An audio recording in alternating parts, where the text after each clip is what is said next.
সিদ্দিকীর আদর্শ খামচিহ্নের প্রতীকে আপনি দাঁড়িয়েছিলেন, সেই জন্য আপনি জিতিয়েছিলেন। আমি আসমা ভাবিকে অনুরোধ করছি এবং চ্যালেঞ্জ করছি, আপনার যদি বুকের পাটা থাকে একবার তৃণমূলের জোড়া ফুলের প্রতীকে দাঁড়াও, আর একবার জিতে যাক, রিজাইন দিয়ে চলে আসুক। আমাদের দল তো ত্যাগ করেছেন, রিজাইন দিয়ে চলে আসুন। আমরা দায়িত্ব নিয়ে বলছি, ওনাকে গোহারা হারিয়ে দেখি। আমার অঞ্চলের উনি একমাত্র সমিতি ক্যান্ডিডেট ছিলেন যে উনি আর নিজের গ্রামে বাস করতে পারছে না, অন্য অন্য জায়গায় ঘোরাফেরা করছে। আপনার সেই 10টা বুথের আমাদের হাতে গড়া সংগঠন তানাকে জিতিয়েছে নেত্রী, যিনি কিনা নিজের বুথ আজও পর্যন্ত জেতাতে পারেনি। বলি, আপনি এত বড় পণ্ডিত্য লাভ করেননি, এমন পণ্ডিত্য অর্জন আসেনি যে আপনি তাদেরকে গাঁজাখোর বা অশিক্ষিত বলবেন না। ওকে কি চ্যালেঞ্জ করব? ও যে নিজের বুথ জেতার ক্ষমতা নিজার, তার সঙ্গে চ্যালেঞ্জ করব।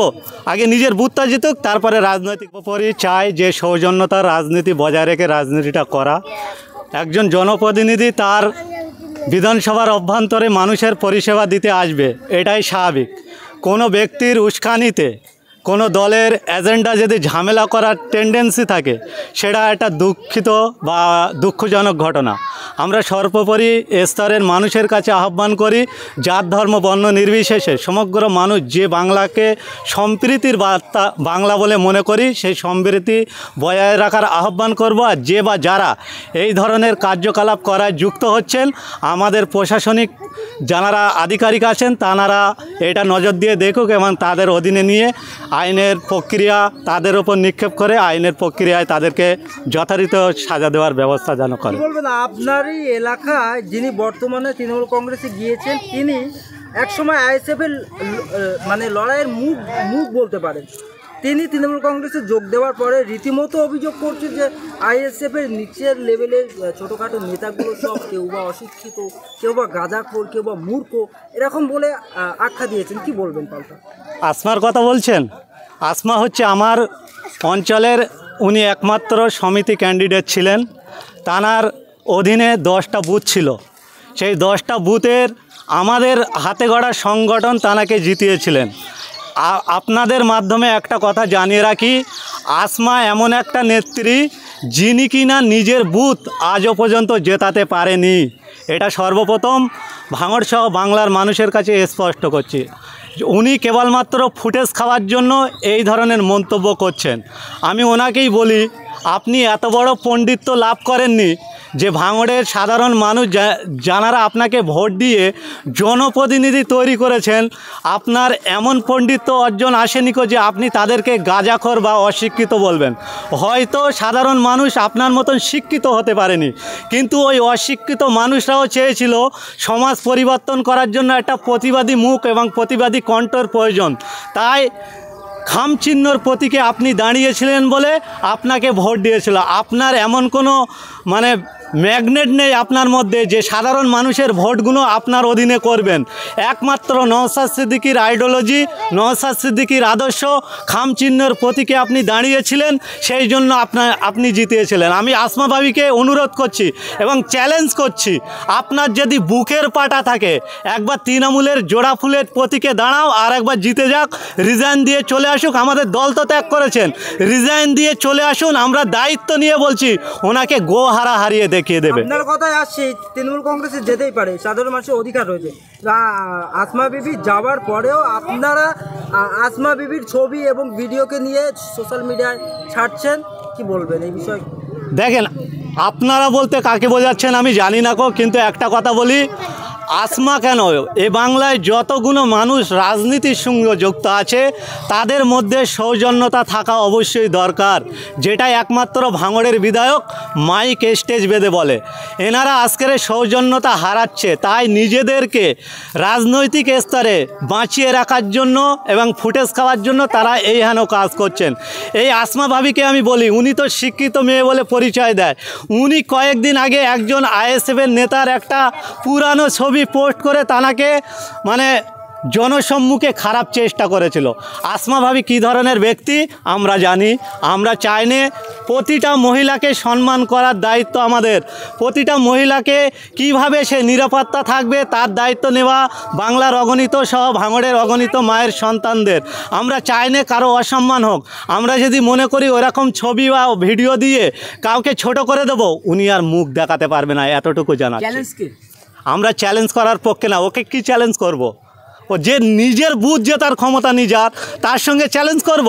আগে নিজের বুথটা জিতুক, তারপরে রাজনৈতিকভাবে দেখে নেব। 26 বিধানসভা ভোটে আইএসএফ এর মুখকে ছিনিয়ে নিয়ে তৃণমূল কংগ্রেসে জয়লাভ করাবে, এমনটা কিন্তু বলছেন। বাহ বাহ বাহ, ওনার তো দায়িত্ব ওটা। একটা দল থেকে অন্য দলে চলে গেছেন, ওনার অন্য দলে গিয়ে সেখানে যেভাবে বিলন করছেন, তার কাজ, তার একজন নেতা বা একজন নেতৃত্বর কাজ তার দলটাকে শীর্ষে পৌঁছে দেওয়া। ওনার কার্যকলাপ কোথায় জানি না, আমি যতটুকু জানি যে উনি আর নিজের গ্রামে বাস করতে পারছে না, অন্য অন্য জায়গায় ঘোরাফেরা করছে। আপনারা সোশ্যাল মিডিয়ায় কাজ করেন, আপনারা একটু খোঁজ খবর নেন, বুঝতে পারবেন। সিবিআইয়ের চার্জশিটে যে চাকরির দুর্নীতিতে কয়েকজন তৃণমূলের এমএলএ, এমপির এবং বিজেপির এমপিদের নাম উঠে এসছে।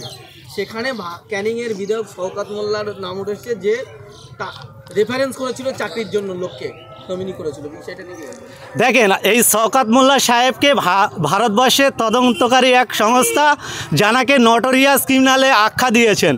তিনি যে এই ধরনের কার্যকলাপ করতে পারবে না, এটা কোনো অবিশ্বাসের জায়গা নেই। এখন তো পর্যন্ত আমাদের কাছে প্রুফ আসেনি। ভারতবর্ষের অন্যতম একটা তদন্তকারী সংস্থা হচ্ছে সিবিআই, ইডির মতন। তারা মনে করেছেন যে ওনার কোনো ক্ষেত্রে একটা যোগসূত্র পেয়েছেন, ওটা জুডিশিয়াল ম্যাটারে যাবে। সেই জুডিশিয়াল ম্যাটার নিয়ে আমি বক্তব্য দেব না। কিন্তু একটা কথা বলে রাখি, শওকত মোল্লার হাত দিয়ে দুর্নীতির এমন কোনো কাজ উনি করতে পারবেন না, এটা আমরা বিশ্বাস করি না। ওনার দিক দিয়ে সব কিছু দুর্নীতি করা সম্ভব বলে আমরা মনে করছি। এর আগে কয়লা পাচার কাণ্ডে ওনার নাম এসেছিল, এবার হচ্ছে চাকরি দুর্নীতিতে নাম। দেখেন, উনি তো দুর্নীতি করেই রাজনীতি করছে। উনি একমাত্র সেই ব্যক্তি জানাকে মমতা বন্দ্যোপাধ্যায় যখন ওনার এলাকায় যখন মিটিং করতে যাচ্ছিলেন, এই শওকত মোল্লার বোমে মমতা বন্দ্যোপাধ্যায় সর্বপ্রথম আটকে উঠেছিলেন। আজকে এই তৃণমূল পার্টি, যেটা টিএমসি, যারা তৃণমূল কংগ্রেস বলে পরিচয় দিত, সেই টিএমসি পার্টিটা আজকে টাকা মারা কমিটিতে রূপান্তরিত হয়ে গেছে। টি ফর টাকা, এম ফর মারা, সি ফর কমিটিতে রূপান্তরিত হয়েছে। এই টাকা মারা কমিটিতে থাকতে গেলে মানুষের উপর অত্যাচার করতে হবে। এই টাকা মারা কমিটিতে থাকতে গেলে দুর্নীতি করতে হবে, আর তার ভাগটা কালীঘাটে পৌঁছে দিতে হবে, তারপরে সে অস্তিত্ব বজায় থাকবে। তাই তারা সেই কার্যকলাপ করছে। আমি শওকত মোল্লার নাম ধরে ওনাকে বড় করতে চাই না গো। শুধু শওকত মোল্লা না, এই যে শাসক দলের যেখান থেকে যত বড় নেতা আস্তে আস্তে দেখতে পারবে, তাদের পিছনে তত দুর্নীতির তকমা লেগে আছে বলে আমরা মনে করছি। আলমগীর সাহেব, একটা বিষয় অন্তত ক্লিয়ার করুন। ভাঙড়ের মানুষ না, গোটা বাংলার মানুষ শওকত মোল্লাকে বলছেন যে শওকত মোল্লা নটোরিয়াস ক্রিমিনাল, এবং আপনারাও দাবি করেন।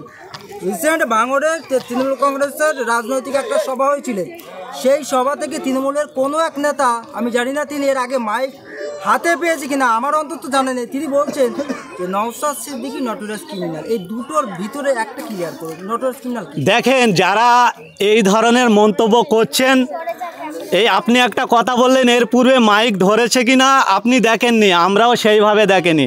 তিনি বলেছেন, আমরা ভিডিওটা দেখেছি। বিষয়টা যেটা হচ্ছে, কিছু ব্যক্তি তারা রাজনৈতিক স্তরে ভেসে থাকার জন্য তারা নওশাদ সিদ্দিকীর নাম শুনে ঘুম ভাঙে, আর নওশাদ সিদ্দিকীর নাম নিয়ে ঘুমাতে যায়। তারা কেবলমাত্র নিজেদের রাজনৈতিক স্তরটাকে স্ট্যান্ডটাকে ঠিক করার জন্য তারা এই ধরনের মন্তব্য করে। যিনি এই কথা বলেছেন যে নওশাদ সিদ্দিকী নটোরিয়াস ক্রিমিনাল, এ রাজ্যের, এ দেশ